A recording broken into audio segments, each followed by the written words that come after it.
08000 30 40 44. Calls are free from all consumer landlines and mobile phones. You can also email us thismorning@itv.com, and we need your emails by 11:15 today. You must be 18 or over.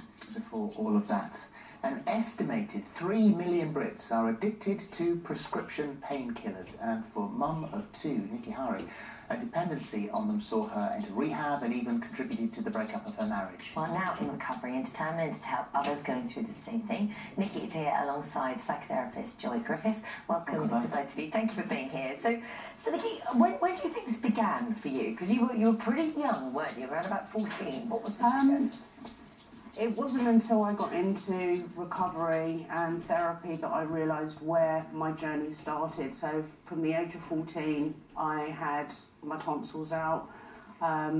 Obviously, I was given a pre-med, I was nervous.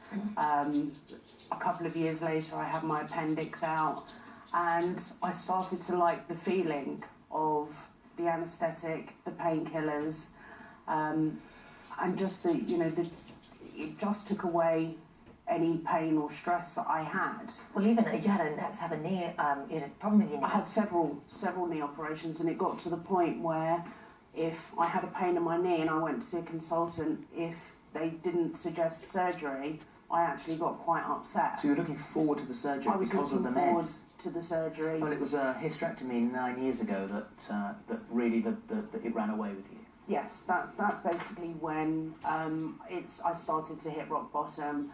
I had a hysterectomy and I was on a morphine drip for 5 days. And when I went into hospital, they asked me if I wanted to self-medicate because I was on my own prescription medication then. And I said yes. And I actually lost 5 days of my life whilst I was in hospital because I was oversubscribing my medication. Oh my gosh. But over the years, you had no idea how bad it was getting. You became quite devious. You went on holiday, you'd stock up. And so, but the bottom line here was that you never admitted to yourself, you didn't think that you could possibly be addicted. Outrageous. You know, I come from a loving family. I had a wonderful child upbringing, 2 loving parents, sister, holidays, family holidays, was married at the time, had a nice house, a nice job, 2 children to look after. Addict doesn't fall into my remit. That's not my bag. So it was when your son was 9, and it was off the back of one of these lovely holidays that he had to write for the school a little bit of something about what he'd done on holiday, and it kind of held a mirror up to your life and made you question what you'd been doing. I mean, that was quite heartbreaking at the time. What did he say?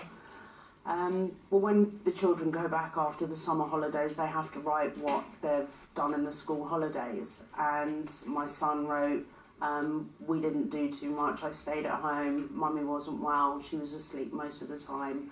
And I played on my Xbox.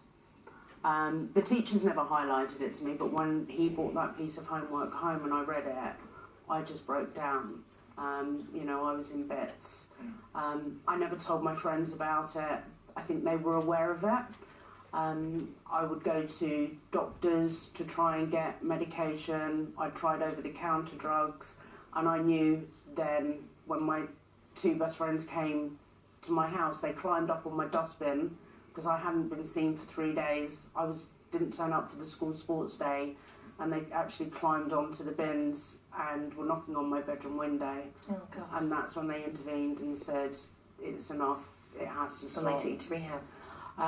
Yeah, with my mum and dad and my sister, they said it's enough. You've got to get help. And I broke down in tears. I hated them at the time, but afterwards I realised that they'd actually done the best thing for me, and there was a part of me inside that knew I needed help. I was depressed, I was anxious, I was sleeping. I didn't have a quality of life. Finally admit in your head, I'm addicted? I struggled a long time with the word addict because I'm not an addict. I'm taking prescription painkillers. This is given to me from my GP. I'm not an addict. My perception of addiction was quite shallow. And I think there's a real stigma attached to that now. And that's why I really want to try and raise awareness to people that do start taking prescription medication. You know, I'm now working the field of addiction for Addiction Helper, and we get calls like this all the time now, and there's just no help out there for people. And Joy, this is something that you see a lot. That doesn't surprise you. It's certainly not rare.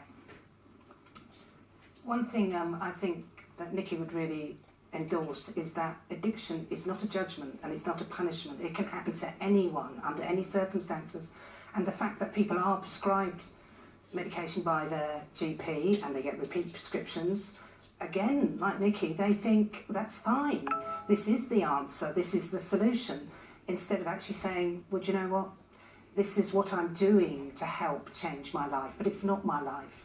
Then addiction can get to the point where it becomes the last thought at night, the first thought in the morning, and it basically has become your life. But the good thing is if you take control and admit to yourself and get the right help, then the brain is hardwired to recover from something like this. Yeah. We're not born addicts.